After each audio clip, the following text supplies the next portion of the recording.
Thank you for the opportunity to speak. But what I want to say is going to be very extremely serious, and I need the attention of everybody here because I grew up here in Rhode Island. My family dates back all the way to the Revolutionary War. I had family who fought with George Washington in the Revolution, and I know American history very well, extremely well. Grew up with everybody in my house had guns, military and everything. And as a young age, I knew how to field strip a weapon and knew how to respect the weapon.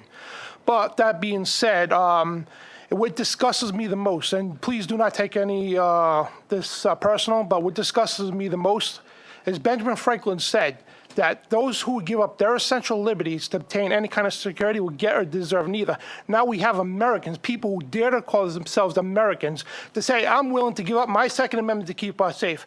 Who's going to keep us safe from the government? I want you senators there, please, answer me this question. Who's going to keep, if I own an AR-15, and so does about 2,000 people that came here tonight. Who's going to, if we have to turn in our weapons, right, who's going to protect us from the government? If one day they to become rogue. Could you answer that, please? If we were to turn in our weapons, who's going to protect us from our own government? That's what the number one reason, and I could debate anybody right now, okay, the number one reason the Second Amendment was established, not for duck hunting, okay? It was to protect we the people from our own government if one day they were able to become rogue. Because the Founding Fathers seen the monarchy systems will happen all over Europe and everything else, and they warned us. So these days, what's happening here now is we have some politicians who hijacked the term politician. They sit there, when you got into office, like I ran for office myself, but when you got into office, okay, you served in the military, anything, you sit there with your hand up. You're swearing an oath to the Constitution for the United States of America. And you have politicians who've done this, but dare to put garbage like this to make possession of use of a semi-automatic weapon and rapid fire up to 10 years in prison. Are you kidding me? For law-abiding citizens, you're going to tell me my 30-round magazine, my AR-15 is going to land me in jail if this damn bill passes. I'm a law-abiding citizen, okay? And I just want to make this, I want to put this state on notice, okay? The state has no jurisdiction nor authority to make such laws because the Constitution clearly says, okay? Any law that's repugnant to the Constitution is null and void. That means I don't care if this bill passes. You can pass it all you want. I am not going to comply.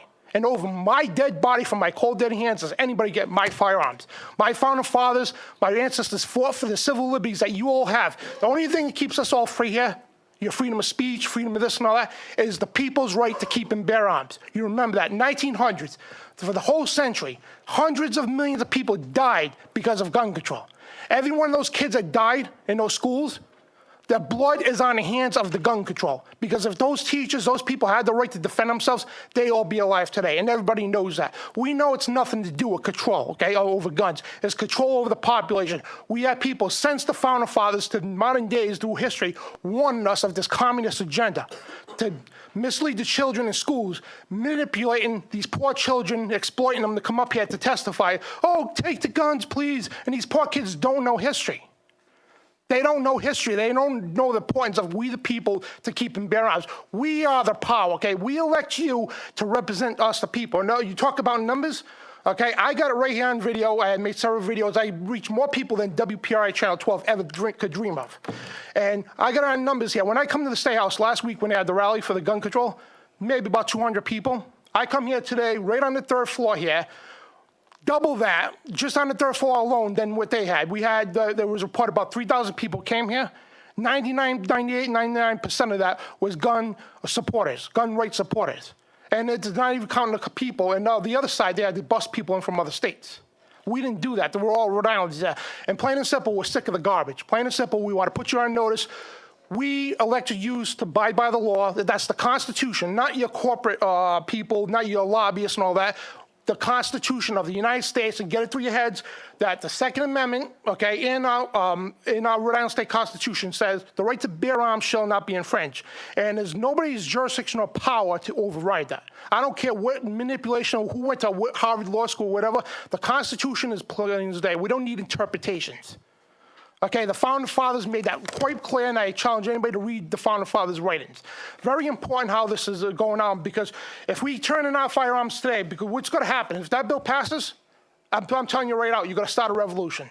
Plain and simple, Rhode Island was the first state that declared its independence against Britain because they were sick and tired of the garbage. The British wanted our guns. The British wanted us to force a state religion on our throats, taxation without representation. The same stuff, the same garbage, the globalist garbage that's going on here right in the state of Rhode Island. And we're sick of it, and we're going to stand up against it. And what I'm telling you right now, you got to turn thousands of Rhode Islanders into criminals overnight. And I know I'm going to get the attention of every one of you, okay?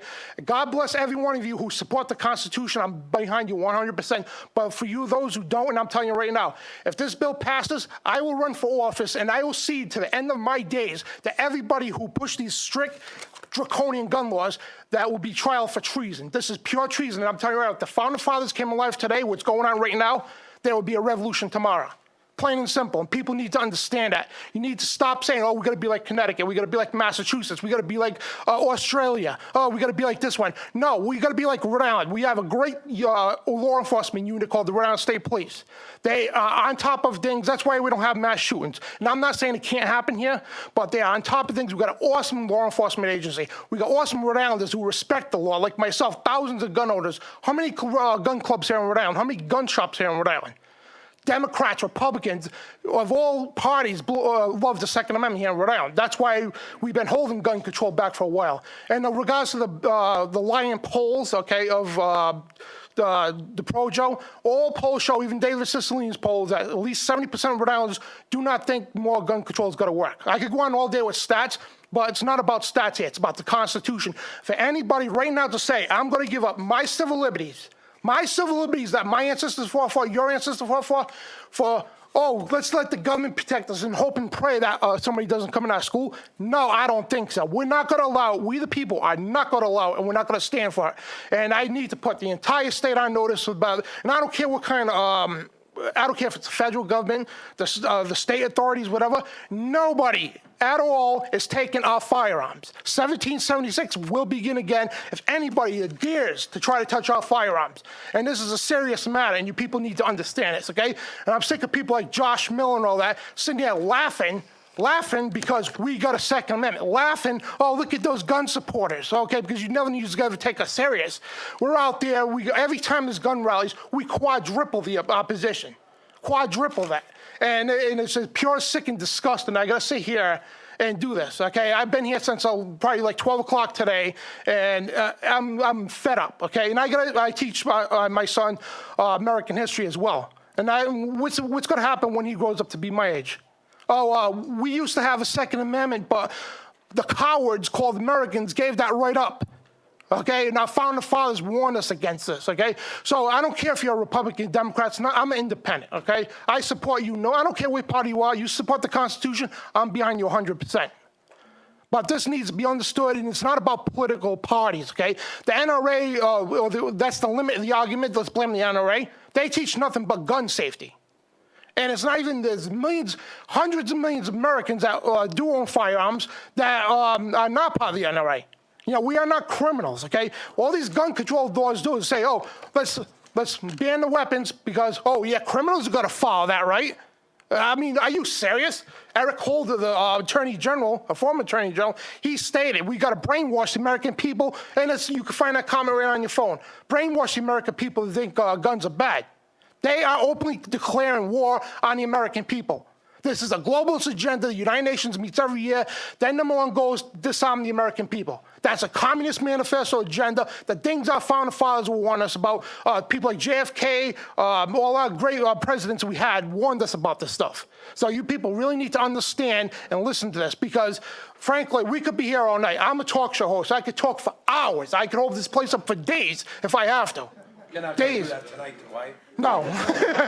But, and I don't mean any disrespect to anybody out there, any politicians, but please, you know what? Our Constitution is the most sacred thing.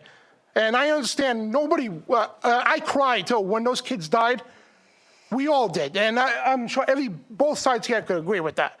It's not the guns, okay? It's the people. It's when you took the Second Amendment away, that's when all hell broke loose. Nobody could defend themselves. And no, nobody wants to go shooting up the place like the Wild West. I owned a gun since I was 16 years old.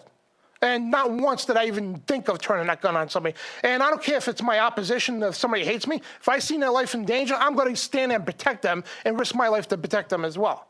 You know what I mean? That's the mentality of all those people who own weapons and love the Second Amendment. We love everybody, even my opposition right here. You know, I would protect them with my life if I had to, and their children. You know what I mean? We need to come together as Americans, not Republicans and Democrats, as Americans, under the Constitution, on the side, there's the line right there, on the side of General George Washington, President George Washington, Thomas Paine and Paul Revere and all them. We need to stay on that side. Never mind this garbage here. We need to give up our civil liberties, because that's a pure coward right there. And I'm about done, but I just encourage you to stand for the Constitution and the American people, because we will resist any laws, I'm telling you right now. And those of you who do vote for this bill, these bills, one way or another, make no mistake about it, we the people, that's what who has the power, we the people will make sure those people will be held accountable before treason. And that needs to be understood and understand, because people thought we were a joke back in 1775. Thought we were a big joke, or a little percent, 2-3% of people, they're nothing. We beat the world's strongest army, the most armed army, and today we have, in this country, well over 60-70% of America that is ticked off and awake right now. So we are that close, and nobody wants that. We want to do this civilly, like we're doing here, all of us meeting together, talking civilly, but we need to understand the Constitution comes first, and when you start tampering with the Second Amendment, like you've been doing, that's why all hell is breaking loose. And when you learn to lead, like, you have a right to bear arms, you have a right to bear arms, all of you do. Who the heck is the state to say you can't? That's not what the Constitution says. The state does what we tell you to do. Plain and simple. We elect you, we are the people, we're the bosses. You do what the majority does, and clearly, and I got it on video and everything, clearly, we are the majority here. We want to be left alone. We're law-abiding citizens. And like hell and over our dead bodies, we will ever give up our firearms. Thank you very much. Any questions or comments for this witness? Thank you.